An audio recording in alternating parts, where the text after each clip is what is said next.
So it's like 11:30 right now, and as you can probably tell, I'm pretty damn tired because I worked a super early morning shift today, but it's been a while since I've made a video. And I went to Amoeba yesterday, and I meant to make a video, but I didn't end up doing it because reasons.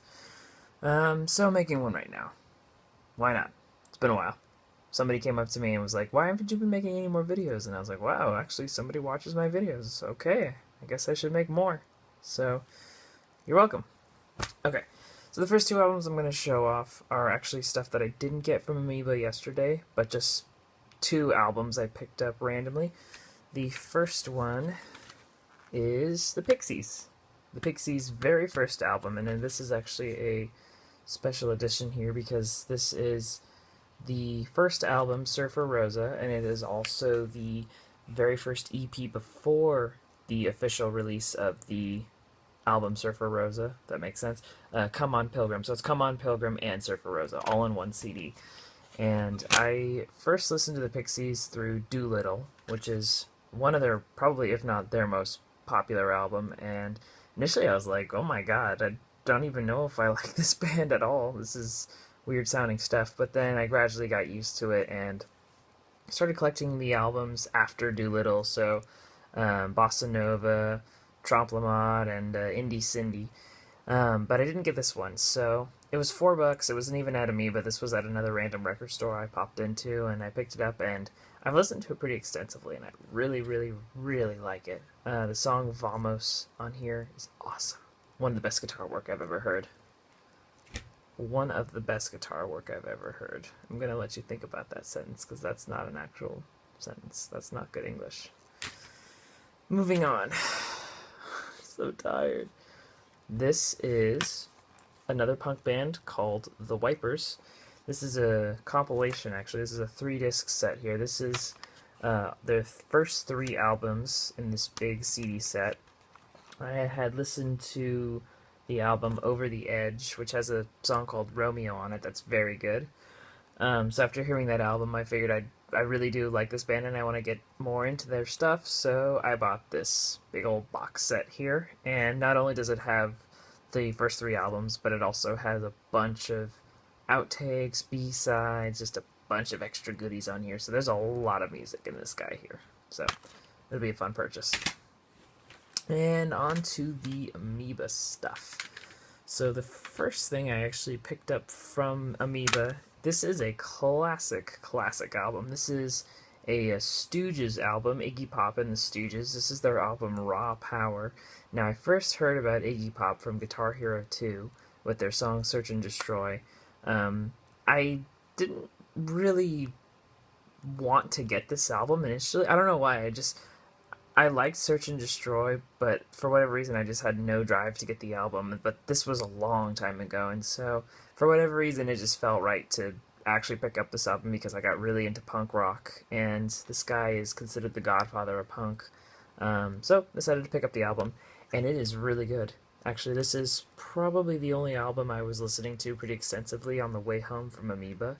And I really like it, and David Bowie is actually involved in the production of this, so I can really tell it kind of has some glammy roots to it, but for the most part, it is really raw, hard rock, punk stuff. I really like this album. And next on the list here is a Tom Waits album. This is the album Real Gone. I have Rain Dogs already, which is his very famous album. Tom Waits is known for just doing really weird sounding music. He likes to mix blues, he likes to mix jazz and rock and all sorts of weird funky stuff into his music. He's also got a very unique voice too, but a friend of mine recommended this album to me and I really enjoyed Rain Dogs, so I figured I couldn't go wrong with Tom Waits, so I picked this one up. It should be good. I'm excited. And next up is another Sonic Youth album. This band has become one of those bands where they have so much stuff that I'm just slowly but surely building up my collection of theirs. So this is their album Washing Machine. Based on what I know about this album this is after Kim Gordon, who's the bassist and female vocalist, and Thurston Moore, who's the guitarist and vocalist. They got married, and this is the album where they had a kid, essentially. So they had a kid while making this album. So I've heard there's some influence of them becoming parents here. I'm not really sure what that means, so it'll be an interesting listen to. I mean, it could be vastly different. I don't know too much about the sound of this album other than what I had read about, but should be an interesting listen. And I really do like the album cover. These are just two fans of the band who sent this picture to them, and look at that, they're on the album cover. That's pretty awesome. The next album is a band called Live. Now, I don't know much about this band whatsoever, other than the fact they're just another typical 90s radio rock band, whatever. Um, I mainly got this album because I had heard the song Lightning Crashes somewhere at some restaurant I was at, and I really did like it, so I looked into this album. It was a $1.99 at Amoeba. I figured, what the hell, I'll pick this up. I may as well check out the rest of the album, so why not? That's all I gotta say. Oh, okay, here we go. So the next album I got here, it's a very, very classic album, and it's in response to the fact that I've been reading a book about Nirvana. This is their very first album, Bleach. Now, I have heard Nevermind. It's a classic album, and I've heard In Utero. It's another classic album. Basically, everything Nirvana puts out is a classic album, but this one is, like, retro album. This was before they were famous. They were just three dudes with punk attitudes, and they sat in the studio, a dingy studio, and banged out songs on here, and we have this album. And it's one of Sub Pop's earlier release, Sub Pop being the label from the Washington area, which Nirvana also came out of. And so this is actually before Dave Grohl even joined the band, so haven't heard a single song from this album. I mean, I have heard the acoustic version of About a Girl, but other than that, I don't really know anything about this album, so I'm really looking forward to hear what pre-Nevermind material by Nirvana sounds like.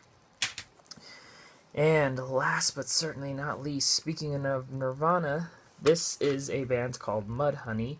Now, Mudhoney did grunge before grunge was known as grunge, so essentially this band paved the way for Nirvana. Their first release was an EP called Super Fuzz Big Muff. That was revolutionary. They did a debut album that got some attention, but not quite as much. But then they released this album later. This is called Every Good Boy Deserves Fudge, and it's apparently one of their more popular albums. I have Super Fuzz Big Muff, and I really liked it, so I'm interested to hear what this one sounds like here. It's another Sub Pop release, and I really like what Sub Pop puts out. I mean, they put out Nirvana and countless other bands, so this should be interesting. I'm looking forward to it. And that is it for music. Now, I'm going to try to do as many videos as I possibly can here. I'm really enjoying my summer because I don't have school, and I'm just doing me. I'm partying hard and not doing school-related stuff, so I'm going to go to sleep now because I'm tired. Good night.